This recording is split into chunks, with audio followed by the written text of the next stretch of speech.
Ashley's point of view. Kakatapos ko lang makipag-usap kay Warren tungkol sa ginawa namin kaninang pagmanman sa magkapatid na Gutierrez. Medyo napagalitan niya pa ako kanina dahil sa hindi ko naman talaga nabantayan ng maayos ang magkapatid kanina dahil kay Gabriel. Talaga bang hindi mo kayang tiisin yung dati mong asawa? Napailing-iling na lamang ako at napangiti nang maalala ko na naman ang sinabi niya kanina sa cellphone. Puno ng pagtatampo at may halong pangaasarang boses niya kanina habang kausap ako sa cellphone. Bakit daw ba kasi dumating pa si Gabriel kung kailan may misyon ako? Kaagad kong tinungo ang bag ko na nasa sofa at saka diretso na akong lumabas ng mansyon. Kaagad naman bumungad sa akin si Raul na naghihintay lang dito sa akin sa main door. Sa kondo ko ako ngayon, sabi ko kay Raul nang makasakay na kami sa kotse. Napag-usapan kasi namin ni Gabriel na sa kondo ko na lang kami magkikita. Inalok pa nga niya ako na sa mansyon na lang niya ako pumunta at doon ko na lang siya ipagluto pero umayaw na ako. Baka kasi makahalata ang mga kasambahay niya na nakakaalala na ako. At isa pa'y naiilang ako. Nabanggit din niya sa akin na nandoon ang kapatid niya na si Rose, na lalo kong ikinaayaw.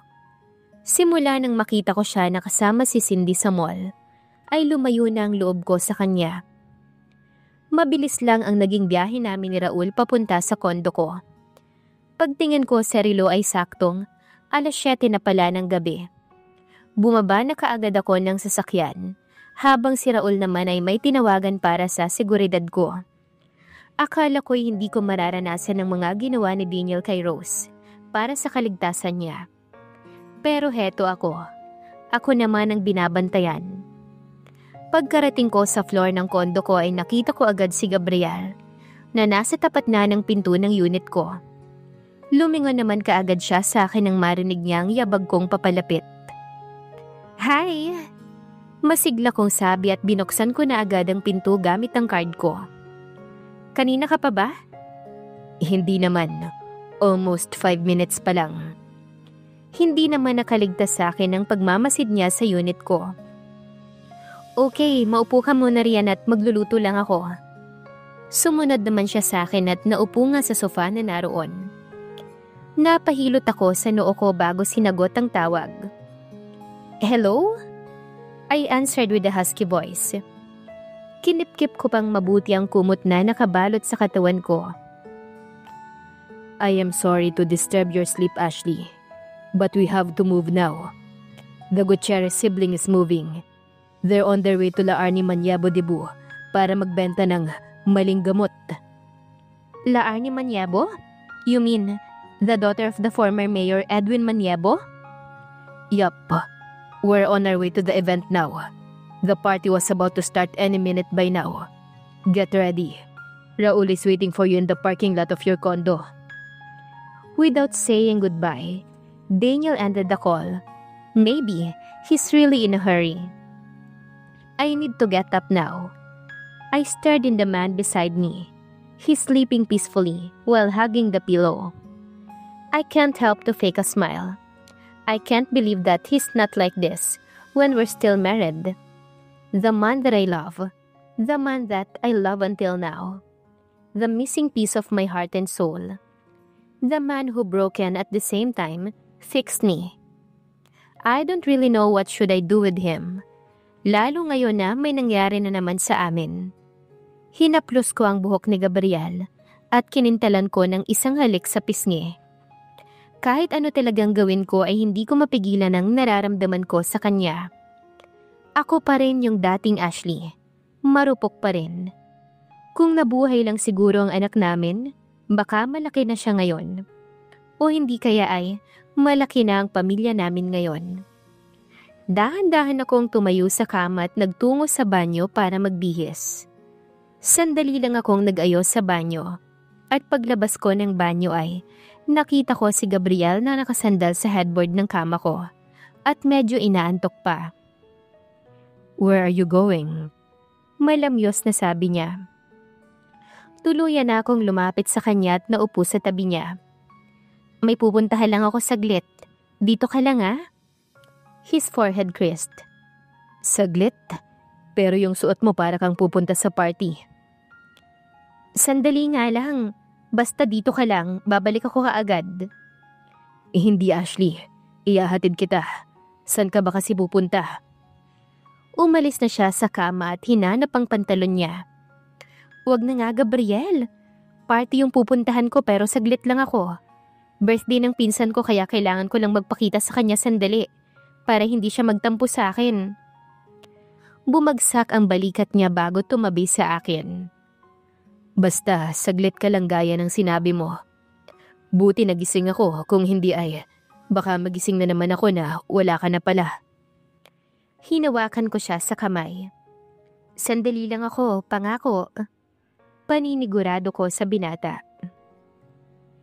Gabriel's point of view. Napabuntong hininga na lang ako nang makalabas na si Ashley sa pinto ng kwarto niya. Umupo ako sa gilid ng kama at malalim na nag-isip. Saan ba kasi talaga siya pupunta ngayong 10 oras na ng gabi? Gusto ko man siyang sundan pero sabi naman niya ay sandali lang siya at babalik siya kaagad. Baka kasi kapag nalaman niyang sinundan ko siya, ay hindi na ulit maulit itong pagkikita namin. Baka lumayo na naman siya. Nangihina akong humiga sa kama at umikot. Inaantok pa ako pero hindi ko magawang bumalik sa pagtulog. Niyapos ko ang una na kanina'y hinigaan niya. I can smell her smell. I can't help but to smile. Pinipilit ko ang sarili kong matulog ulit nang magring ang cellphone ko. Ano bang meron sa oras na to? Bakit parang marami pang gising na tao? Cindy? Hindi ko napigilan ng humikab. Hello Gabriel? Sorry, naistorbo ko ang tulog mo. Guilty na sabi niya sa kabilang linya. What can I do for you? May pupuntahan kasing debut si Ryan Gutierrez at balak niyang bentahan ng mga bata na dadalo sa mga party ng maling gamot. Bumangon ako at hinilot ko ang pagitan ng kilay ko malapit sa ilong. Sige, papunta na ako. Sorry, alam kong nadistorbo ko ang tulog mo. Nahihiya na nga ako dahil humingi pa ako sa'yo ng pabor kahit na hindi ka naman na namin kagrupo. It's okay, Cindy. Don't worry. I can manage myself. Anyway, tinagap ko naman ang misyon na to. Kaya wala kang dapat na ikabahala. Okay, ingat ka ha. Nasa event na sila Joshua. Sige, good night. Bala ko pa sanang umuwi sa mansyon para makapagpalit ng damit. Pero mukhang wala na akong masyadong oras. Base rin sa sinabi ni Cindy na naroon na sila Joshua, ay kailangan ko na ngang magmadali. Pumasok ako sa banyo ni Ashley para maglinis ng katawan sandali. Pagkalabas ko ng banyo ay kinuha ko kaagad ang cellphone ko para tawagan ng dalaga. Sigurado naman ako na hawak niya ang cellphone niya dahil sa dala niyang bag. Nakailang tawag na ako pero palaging cannot be reached naman ang cellphone niya. Napakunot noon naman ako at sinubukan ko ulit siyang tawagan.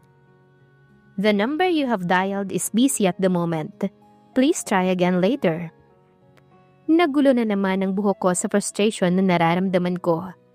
Dahil hindi naman siya sumasagot sa mga tawag ko ay nagpadala na lamang ako ng text sa kanya para sabihing uuwi na ako sa mansyon. I felt bad dahil nagsinungaling ako. Pero hindi ko naman kasi po pwedeng sabihin na may gagawin din ako ngayong malalim na ang gabi. Siguradong magtatanong siya kapag nagkita ulit kami. Baka isipin pa niya na sinundan ko siya at magalit pa siya. Mabilis ang kilos ko paalis ng condo building ni Ashley. Hindi rin naman kalayuan ang pupuntahan ko pero napailing na lamang ako nang harangin ako ng 2 gwardiya na nagbabantay sa gate.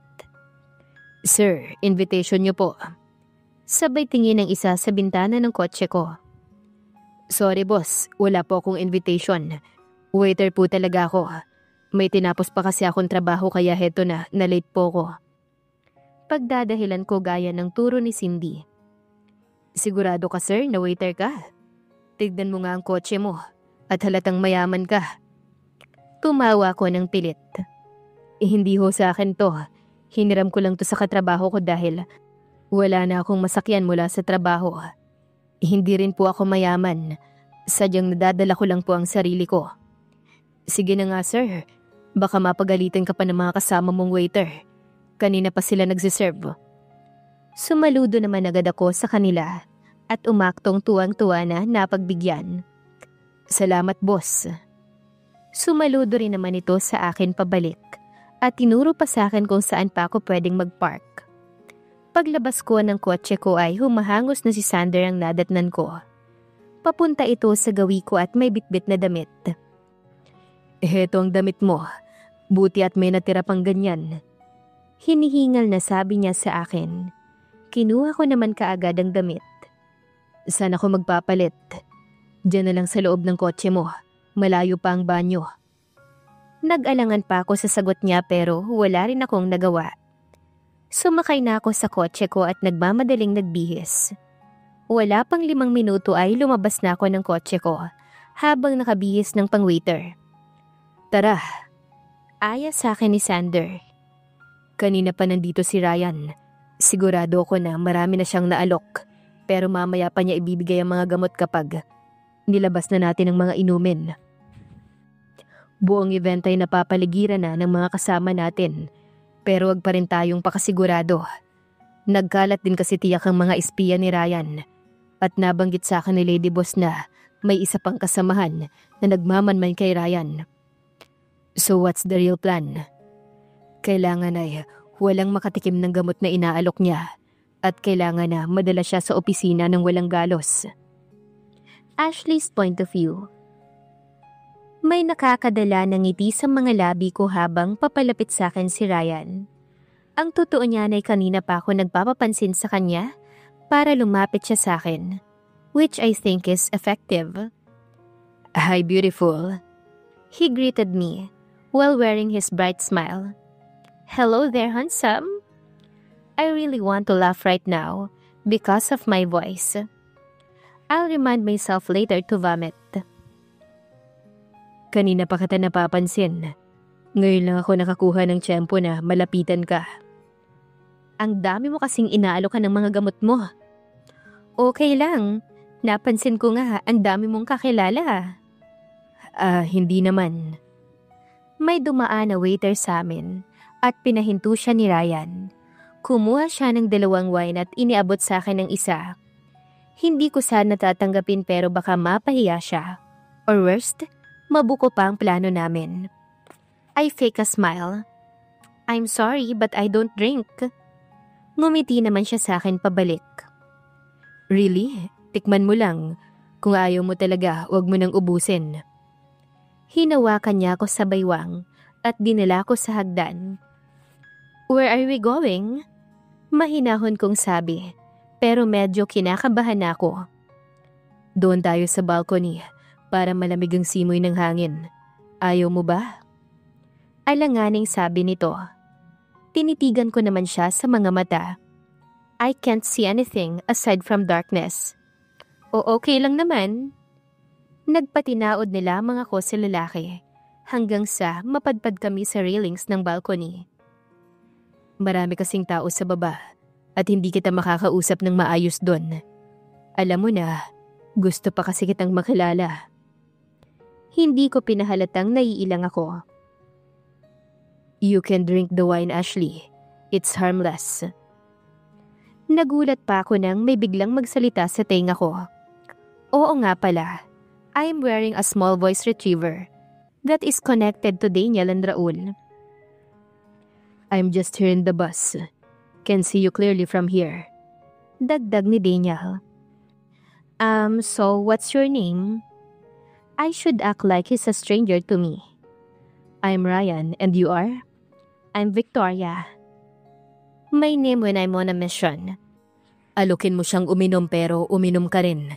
Nagdududa na yan panigurado dahil ayaw mong inumin. Kailangan mong ipakita sa kanya na wala kang ibang gusto kung hindi ang makausap lang siya. Sitata naman sa akin ni Daniel.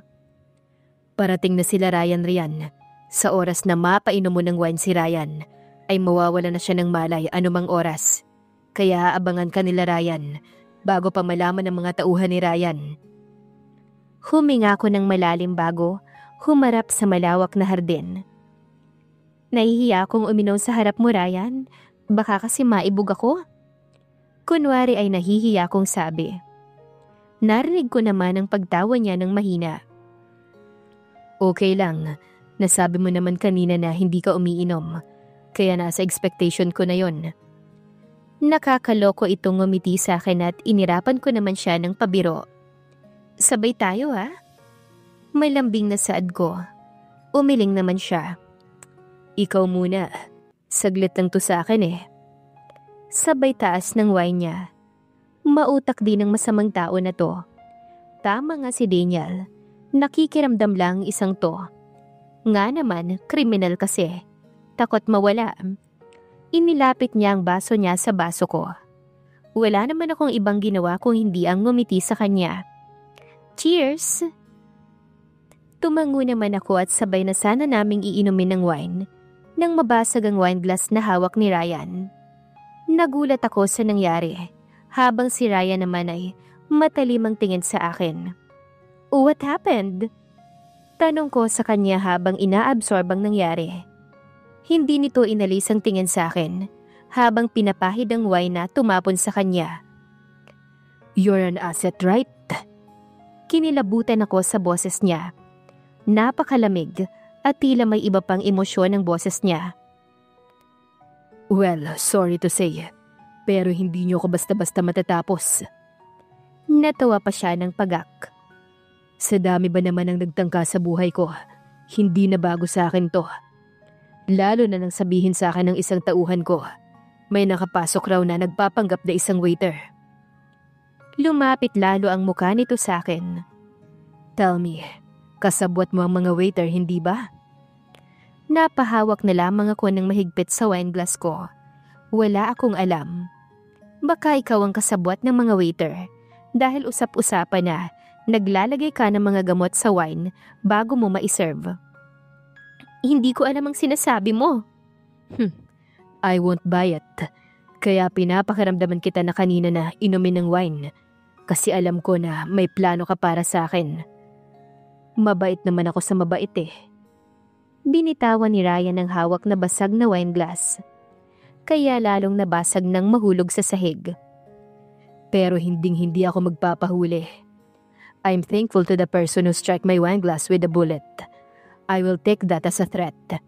Hindi ko alam kung lalaitin o pupurihin ko siya na hindi ako tinamaan. Mayabang na pahayag ni Ryan. Hinila niya ako palapit sa kanya at pinataka ng isang halik sa pisngi. Nice to meet you, Victoria. Catch me if you can. Natigilan na lamang ako habang papalayo na sa akin si Ryan.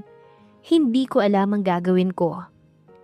Walang laban ang magaganap sa plano namin. Hindi ko inaasahan to. Senyorita. Napabaling ako sa katinuan ng tawagin ako ni Raul. We didn't see it coming. Come on, you're not safe here.